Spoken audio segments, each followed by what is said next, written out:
Halo guys, jadi hari ini kita mau bahas 5 ekspektasi keliru tentang pernikahan. Dan tentunya ini yang kita alami lah ya. Kami mau sharing ke kalian, siapa tahu bisa bermanfaat. Langsung aja.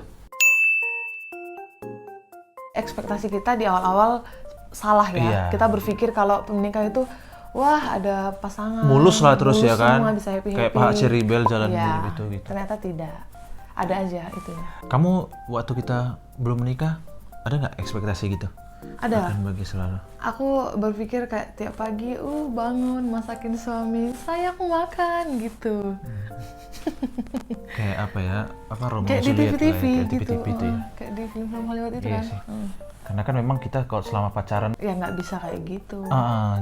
jadi hanya ketemu terbatas. Nggak Pengen lah nih semua. cepat nikah biar Bisa melakukan bareng-bareng. yang unyu. Padahal setelah menikah, Kok sernya? setelah menikah Nyatanya, wow. pasti ada lah ya gesekan-gesekan pasti kecil. ada gesekan kecil, ada debat-debat setiap Debat, hari. heeh. Karena gimana dua orang beda pikiran kan, pasti punya persepsi masing-masing. Pasti ada aja masalah-masalah yang timbul karena nggak cocok. Pacaran bisa aman-aman aja ya karena memang masa promo lah gitu ya. Masa promosi. Di menunjukkan hal yang baik Yang doang. baik. Perselisihan itu bukan berarti kita jadi gak bahagia, justru karena kita sering berbeda pendapat, gesekan-gesekan kecil, kita jadinya saling mengenal gitu kan. Oh ternyata dia kayak gitu, ternyata dia kayak gini. Jadi kita saling mengerti dan membuat hubungan itu jadi lebih erat sebenarnya kan. Jadi lebih tahu satu sama lain. Apa yang kamu nggak suka, aku nggak lakuin. Apa yang aku nggak suka, kamu nggak lakuin. Itu dia. Oke, next. Kalau kamu gimana? Kebiasaan buruk apa yang kamu kira dulu pas menikah itu bakal hilang? Punya siapa nih kebiasaan buruk kamu? Ya Ya, kan? aku. Contoh, dulu kan pas pacaran itu dia itu orangnya teledor lah, pelupa. Jadi misalnya kita sepakat nih, oh kita mau kesini bawa ini ya gitu. Tiba-tiba nanti udah mau keluar dari rumah, tinggal balik lagi kan, ngambil. Terus nanti udah pergi, ininya nggak bawa rupanya katanya, balik lagi. Gitu aja sampai sore, terakhir nggak pergi-pergi gitu kan. Nah kirain setelah nikah, mungkin akan berubah dia ini setelah kami menikah.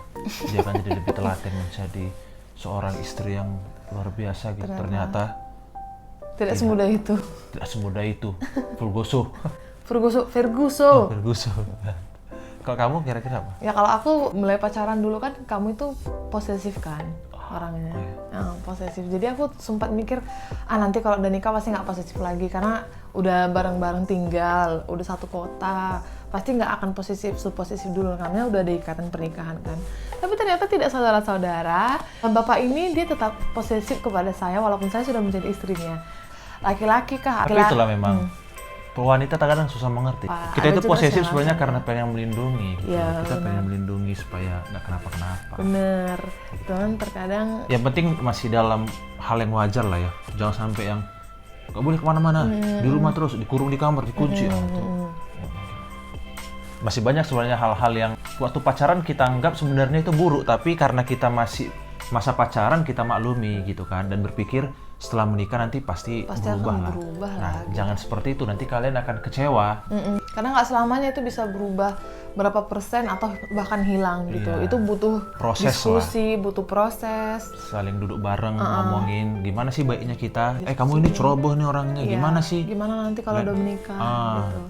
Paling kan dia bilang, ya tolong dong ingatin aku supaya nggak ceroboh lagi. Jadi ada jalan keluarnya. Gitu. Terus dia bilang, kamu jangan posesif kali lah gitu-gitu.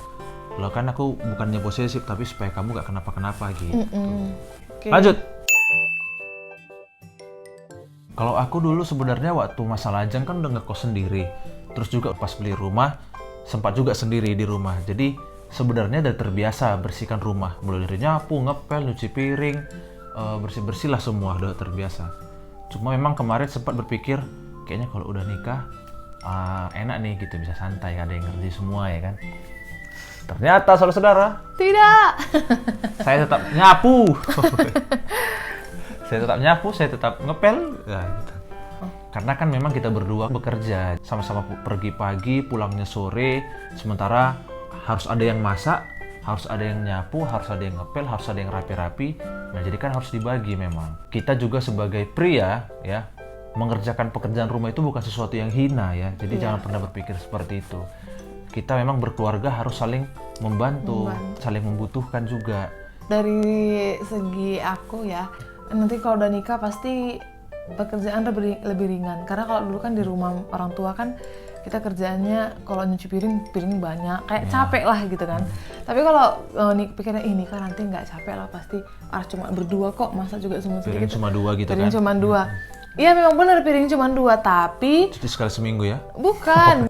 Yang namanya pekerjaan rumah itu satu rumah kita kerjain gitu loh. Kalau dulu ada yang backup, ada adik, ada atau apa kan. Lain hal memang kalau kita punya pembantu ya. Iya.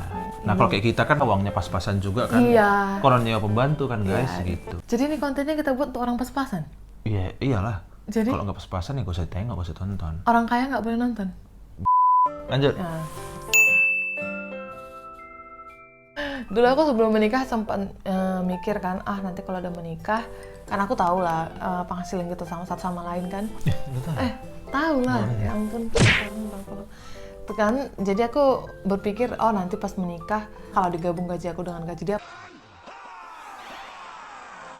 pasti akan lebih dengan pandangan pengeluaranku pada saat itu. Ternyata tidak, gitu. Setelah digabungkan pun keuangan kita ternyata banyak yang harus dikeluarin. Karena perbandingannya mungkin waktu sendiri tinggal di rumah orang tua, pengeluaran itu paling untuk pribadi aja Untuk kan. pribadi. Sementara kalau udah berumah tangga, ya seluruh kebutuhan rumah tangga kita yang menanggung. Jadi wajar lah memang. Terus kalau yang kerjanya cuma satu, yang pasangannya nggak kerja, gimana dong? Gimana?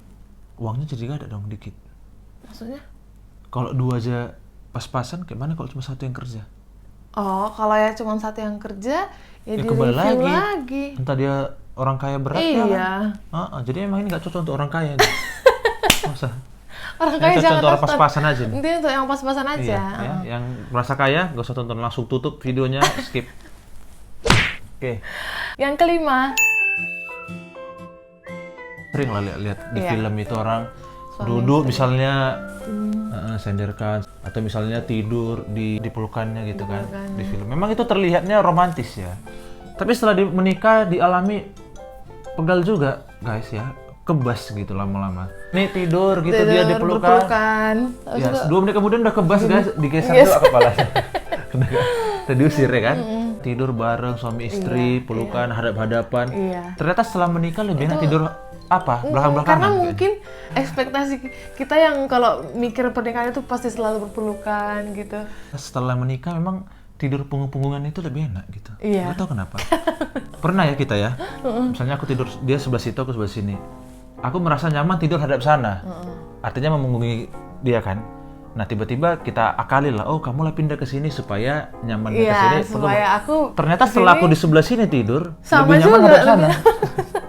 Gitu. Nggak tahu kenapa, padahal kita nggak berantem gitu. Itu fenomena yang belum terpecahkan sih. Iya, atau mungkin biar nggak menghirup napas masing-masing.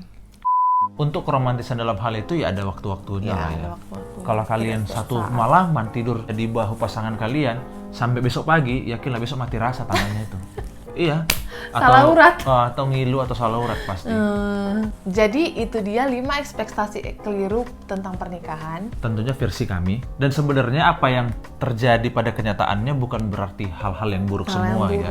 Hanya saja yang mau kita tekankan adalah jangan terlalu punya ekspektasi yang berlebihan atau mungkin yang kurang realistis tentang pernikahan. Kita semua pasti rata-rata kan belum pernah nikah nih. Iya. Jadi mending kita menjalaninya, terus kita belajar, sama-sama diskusi. Mulai dari sekarang kalau memang ada rencana untuk menikah, bersiap-siaplah untuk menerima ekspektasi tersebut supaya sewaktu datang nanti kita nggak stres.